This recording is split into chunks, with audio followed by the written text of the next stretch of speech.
Hi, this is Chantel, your therapist. Now, first off, you should have watched a video called Why Do We Lose Control of Our Emotions? I like that video. It's like a kid-like video, but it's a good explanation of how the brain works when we become upset or we are angry. So that's why I like to watch it. So particularly 1 minute and 49 seconds in, it starts explaining how the brain works. And they use our hands and our, like our fingertips and our thumb to represent it. So they said the thumb was representing the midbrain, and then below that is like the lower brain, or the downstairs brains, I think is what they called it. And right here is the upper brain. The downstairs brain represents like what we call the emotional mind in dialectical behavior therapy. And then the upstairs brain represents the reason mind, because the upstairs is more how we logic and process through things. What I particularly liked about the video is it explained how when we flip our lid, our upstairs brain and our downstairs brain is like a great distance. It's not communicating anymore. So just to reiterate, the downstairs brain has to do with that fight, flight, or freeze response. That's like with the old brain, that's our survival mode. It is more reactive, it's more subjective. So, if we were in a dangerous situation where a bear was coming at us, that fight, flight, or freeze mode is gonna come up and we're gonna react in one of those ways in order to survive. But sometimes we become reactive when we are highly emotional or angry about something, and that same thing activates, and then that puts us in a weird situation. Like if we get overwhelmed, we might activate that fight, flight, or freeze. So our body is saying you're in danger. So it's a way our body is trying to preserve itself. It's a protection mechanism. But the whole thing, when you get upset or you get angered by something, and we'll talk about the anger warning signs in a few minutes, because that's what I want you guys to do. I want you to start focusing on what are your warning signs? What do your body feel like when you're becoming angry? So when we get upset, we flip our lid, okay? So the upper brain, which is our logic and how we process through things, being rational, the reason mind is really disconnected from the lower brain. So it's this gap right here. So how do we maintain that communication and bring us back to a more rational state, but still acknowledging how we feel, okay? That's the whole gist of anger management. Now, just to show you, and I'm probably flip my camera around because right now it's probably backwards. I'm just showing you how they represented it in the movie. The emotion mind, which was the downstairs brain, and a reason mind, which was the upstairs brain, okay? And then when we have the wise mind, that's the midbrain, and that's where we need to communicate to get both the brains back online, so to speak, back and work in order together, okay? When we get triggered by a situation or overwhelmed, angry, frustrated, sad, we can trigger the downstairs brain, which when that happens, we flip our lid and we're not rational. We can't logic or make logical decisions when our emotions are taken over. So just kind of look at this little booklet right quick and look at what it says with the emotion mind. The emotion mind is reactive, so it's based on you reacting to a situation. It's subjective, it's based on how you feel in regards to the situation. That's what subjective means. And then your feelings control your thoughts and behavior, okay? Your feelings control your thoughts and behavior at this point. And just to show you that right quick, because I always like to tie it back into CBT, because this one is DBT, but CBT, remember this triangle? Thoughts, feelings, and behavior. So when you're in that emotion mind, when you flipped your lid, when something made you upset, you know what I'm saying? You go into that fight, flight, or freeze mode because you perceive something that's dangerous and your body trying to protect you. You're basically, you're in your feelings. You're in your feelings, which is not wrong with being in your feelings. But then your feelings is controlling what you think. So your thoughts might not be as correct as you think they are because it's subjective based on the situation. And that's what we talk about cognitive distortions. Or it's going to control how you behave. You might behave irrationally when you're in your feelings, okay?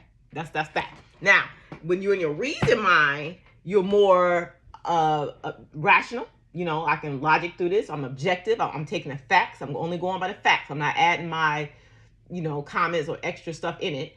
And then because you're being in a logical mode, it mutes your feelings and you can control your behavior. So when you're in a logical state of mind, your feelings are kind of put on hold, and then you can control, how I'm going to proceed with this. You know what I'm saying? And then, that's the action and the thought process. When I'm thinking about it, because I'm only taking the facts, I'm not putting my emotions in it.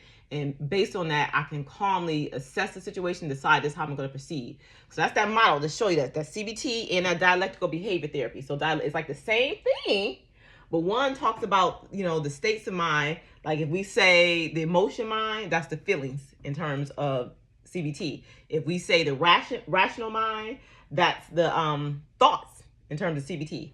And then the wise mind is a little bit different. So the wise mind is how the brain's communicating. But we also look at the emotion mind and the reason mind as a way. We all have sides to ourselves. We got more than one side, okay? It's more than one side to our brain. And we need both to survive. We can't just be all logical all the time, not have any emotions. We wouldn't be human. What makes us human is our feelings and emotion. But learning how to process through those things is the key, all right? So, like when we flip our lid, so we offline now, both our brains, the emotion and reason mind not really connecting. How if we at that point where we're elevated, how can we bring ourselves back down? That is the question of the day, okay? So first thing I think we have to like focus on when we become angry. So next time you become angry, pay attention to your body and the sensations and the feelings in your body. A lot of times when people get angry, it's some warning signs that's kind of warning us, I'm getting to this level, okay? Now, if you're already angered to the point where you're yelling at somebody else, it's too late. Your lid's already been flipped. But before you get to that point, you might notice something. Maybe your palms start sweating. Maybe you start like shaking your leg. Maybe you start like breathing faster. Maybe you clenching your fist. You know what I'm saying? Maybe you feel sick to the stomach. Maybe you have a headache. You feel hot, your face turn red, your mind goes blank. How people say, I don't remember. I was mad, and the next minute I punched the person. That's your mind going blank. You know what I'm saying? Maybe you start crying. Maybe you can't stop thinking about a situation or the problem. Maybe you pace in the room. Pay attention to those things, because those are the keys to help you realize, okay, I'm about to flip my lid now. I need to calm down. When you can identify what those are, so that's what you start paying attention to when you get upset. Or any kind of emotion. It can be upset, it can be frustration, it can be sad. Pay attention to your early warning signs that's in your body. It's physically in your body. What are you feeling? You know what I'm saying? Some people feel like heartburn, some like, acid reflux. Some people feel, you know what I'm saying? It's just different things. But that's when you know something that person said or did, or this situation is affecting me, where it's about to make my emotions go off track, and I'm not gonna be rational in a few minutes. So start paying attention and write it down. Put it in your phone notes or something like that. Text yourself what it is. So then just being aware is half the battle. Okay. So next thing I want you to do, if you can recognize your early warning signs, it helps you formulate a plan on what to do. So if you notice that you start getting anxious, I mean you feeling shaky, or you nervous, or you know what I'm saying, take a time out. Walk away from the situation. Just kind of like, okay, let me go take a walk outside. Let me not respond, because I might say something I'm going to regret later. So a lot of times when you walk outside, it helps, because it's the walking itself is releasing hormones to help you feel more relaxed and get your mind right. Okay. Another thing we could do is deep breathing, and we'll practice this later. But it's like when you breathe in, it's breathing from your diaphragm. So when you breathe in, your stomach should poke out. So I always say put your hand in your chest and put one hand on your belly. You breathe in, feel it in your stomach, not your chest. Because a lot of times people have asthma and they breathe from this chest part, it can like cause you to hyperventilate even if you don't have asthma. So breathing in through the nose. When you breathe in, your stomach is poking out. That's how you know you're doing diaphragm breathing. You breathe out through the mouth and you breathe out slowly. Don't like rush to breathe in. Like you're gonna make yourself hyperventilate. Just slow in through the nose on the count of 5. 1, 2, 3, 4, 5. Hold it for 1 second. And breathe out through the mouth slowly, maybe on a count of 7. So the out breath is slower and longer than the in breath. And you do that like 3 times. And if you do that now, practice that like 3 times. In through the nose, slow on 5, hold for 1 second, out on 7, slowly, breathing everything out. You'll notice your body feels relaxed. It's a way of calming yourself down, okay? So that's deep breathing is a good exercise, okay? And then actually exercising, like getting out, going for a run, going for a jog, going for a walk. That's an emotional release, okay? It's chemicals in your brain that's released that creates a sense of relaxation and happiness when you exercise. So you don't have to be a strenuous exercise. It could be like going for a casual stroll outside, at the gym, wherever you want to go. Sometimes I think going outside in nature helps to ground you. So what I mean by that, you can do certain grounding exercises, like 5 things you can see. So let's say you're walking outside, you see the sky, you see the blue sky, the white clouds, you see the sun. You see houses, you see cars, you see apartments, you see trees. You know what I'm saying? Just listing things you can see brings you to the current moment. And that's what we call mindfulness, being in our current state of mind instead of worrying about what just happened, which is in the past now, or how you feel like you want to react in the future. Just kind of bring yourself to center, just to give yourself that break so that your brain can come back online and start operating together, okay? Because you don't want to react from your emotions. Because a lot of times when we react from our emotions, 9 times out of 10 is going to be a bad decision that we're making that's going to get us in some type of trouble with the person or whatever. So just even if you still have something to say, if you can calm down and learn how to express your anger. Once you calm down, when you express the anger, you're expressing your frustration with the situation. And how we do that is learning to communicate. And we say use I statements. The reason why we say use I statements is because you're putting the blame on you, or I'm taking responsibility. This is how I feel. I'm taking control of my emotions. I feel frustrated when you say this to me. You know what I'm saying? Instead of saying you make me frustrated when you do that, you that's blaming. I'm going to reduce blame by saying I feel this way when you do this. It makes me feel irritated. It makes me feel sad. It makes me feel frustrated when you do X, Y, and Z. And then it gives the person you're talking to opportunity to come back. Well, that's not what I was trying to make you feel. I was just frustrated because of this, and I didn't appreciate this. You know what I'm saying? Using I statements instead of saying you should have did this, you should have did that, you made me did this, you made me. We do that. It's like blame. So learn how to calm it down first, taking that walk and those deep breaths, walking away from the situation.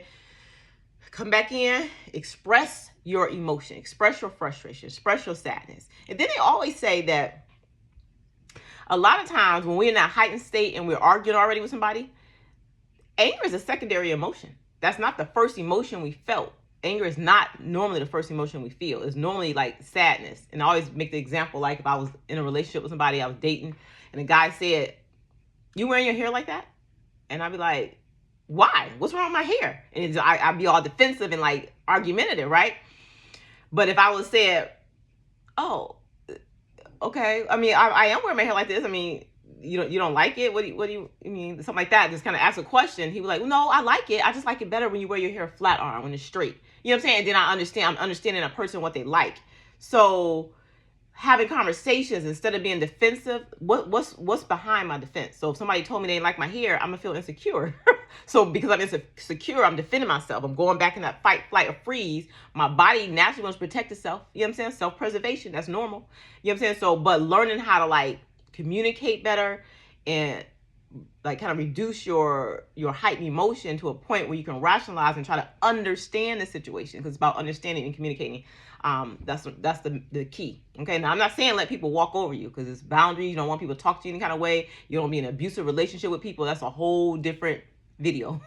But what I'm saying is little small things that you notice that you get defensive about or frustrated about, that leads to anger. Pay attention. What's the first emotion I feel? Remember that emotions wheel? What's the first emotion? Am I feeling insecure? Do I feel like that he's put me down? Like, what am I feeling? And then you can address that feeling instead of like automatically expressing the anger in a negative way. So you can still address the issue, but in the like conversational, calmer way where we're bantering back and forth. I'm not just spewing at you. The other person not just spewing back. Okay. Another technique we like to bring up in therapy is thinking about the consequences. If you've been in a situation where you got in trouble due to your anger, think about what's the outcome. If I was to respond this way, what's going to happen? And a lot of times you think about situations where things did happen before, and most times it's like a negative situation that happened as a result. So you're never happier after you fight. You just feel more fueled up, and the more you think about it, the more you want to argue with the person, the more you want to say your point, the more I want to defend my stance. You know what I'm saying? So think about, once you start this banter with this person, with this arguing back and forth, where is it going to lead you? Okay. And another technique we use later is about visualization, learning how to relax your mind, because sometimes a lot of people have a hard time letting go of situations where they keep ruminating, thinking about the thing over and over again. It makes them angry. Learning how to visualize yourself in a calm space. Calm space can be anywhere that's calming to you, and visualize it for real. Like, if you visualize the beach, visualize the sand. Visualize your feet walking on the sand, feeling the sand in your toes. Look at the ocean waves going up and down. You know what I'm saying? Just take yourself somewhere else to get your mind off that thing that is bugging you. So when you worrying about the past, that makes you feel depressed.